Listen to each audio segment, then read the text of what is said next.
Mac Jones is like a golden retriever that needs to be rehomed. He's a golden retriever that just watched his family's house burn down. Don't worry, they all got out okay, they have homeowners insurance, but that trauma is going to stick around for a little while. Best to break out the CBD tree.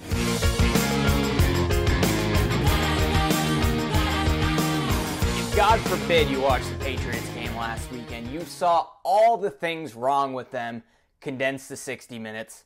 Falling into an early hole, stupid penalties and unforced errors, Mac Jones turning the ball over in the red zone, and finally being led on to believe, hey, this team might actually make a comeback and win this game.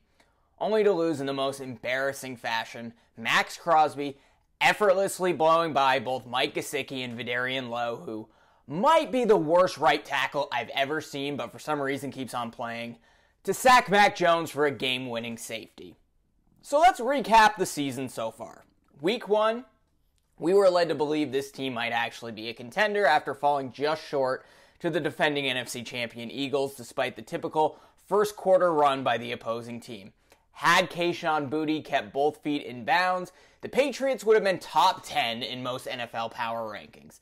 That sounds crazy in hindsight, but you beat one of the top Super Bowl contenders, people would say, we really need to take this Patriots team seriously.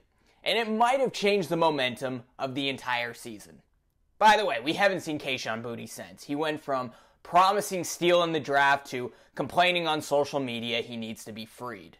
Week 2, the Patriots fall behind again to the Dolphins, only to make another second half run that fell short the final drive of the game on a lateral to Cole Strange, of all people coming up inches short of the first down mark. Considering Miami scored 70 points on their opponent the following week, we chalk that up as a moral victory against the AFC's hottest team. Then week 3, the Jets.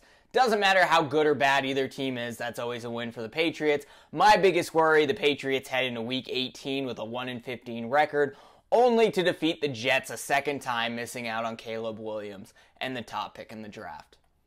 And then weeks 4 and 5, you have the two worst losses of Bill Belichick's career on the road in Dallas, where Mac Jones turned the ball over 3 times, and a shutout loss at home against the New Orleans Saints. Then we have to watch the team actually play better, but still lose to Jacoby Myers, who was let go in favor of Juju Smith-Schuster, an inferior player that's rarely healthy to play on Sunday. Owen Myers scored a touchdown on us, and we also saw Brian Hoyer look more competent than he's ever been during his time in New England. Mac throws the ugliest interception of his career, which is really saying something. Devontae Parker drops the best throw of Mac's career in crunch time and takes no accountability for it. And the Pats are now 1-5, with the Bills and Dolphins coming up to likely make them 1-7. I know more Patriots fans rooting for them to lose at this point. That's how bad it's gotten in New England. So the question is, with the team more than likely falling to 1-7, should the Patriots consider blowing things up to acquire some draft capital in preparation for the 2024 season? With the trade deadline falling on Halloween only 2 days after the Dolphins game, you have to make some decisions quickly.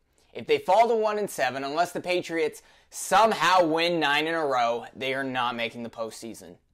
So let's assume that won't happen. Robert Kraft will have to have a serious conversation with Bill Belichick about jump-starting a rebuild, which puts his own job security in jeopardy. If Kraft says, look, we need to go a different direction at GM, but you can stay on as head coach, would Belichick walk out on his own or continue to stay and chase Don Shula's record? Regardless, that conversation needs to happen now and not in January. If Bill isn't happy with that idea, why not let him go right now? Let Jerod Mayo take on both roles for the remainder of the season, sell some assets, and see what you've got with a coach/GM working with a limited roster.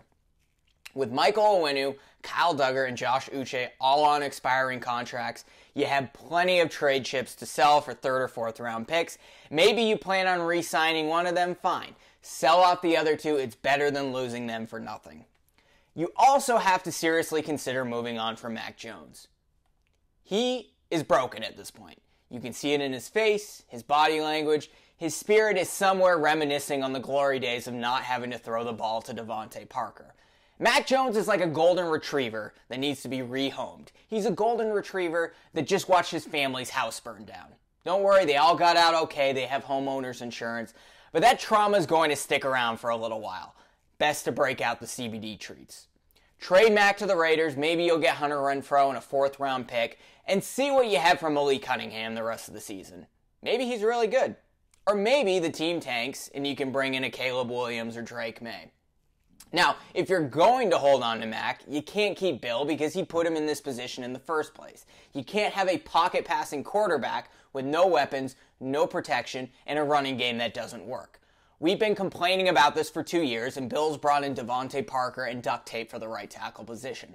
Having a pocket passer with no weapons or protection is like having a smartphone that can't download apps. It's Bill or Mac. You can't have both, but you can have neither. However, the most important rebuild needs to be restoring the culture in New England. As we found out the last 4 years, it wasn't Belichick that maintained the culture of accountability. It was Tom Brady. You can't have Devontae Parker saying the ball barely hit his fingertips when it clearly hit him directly in the hands. You can't have players complaining about playing time on social media. You can't have 4 false start penalties a game on the offensive line killing drives. You can't have an unathletic quarterback throwing on the run across the field the other direction directly to the other team. Who can be that leader to restore the culture? Is it Gerard Mayo as a head coach? Is it Mac Jones? If he can't be mentally tough, how can you expect him to lead a team? Despite all the problems I mentioned, that should be the #1 priority for Robert Kraft.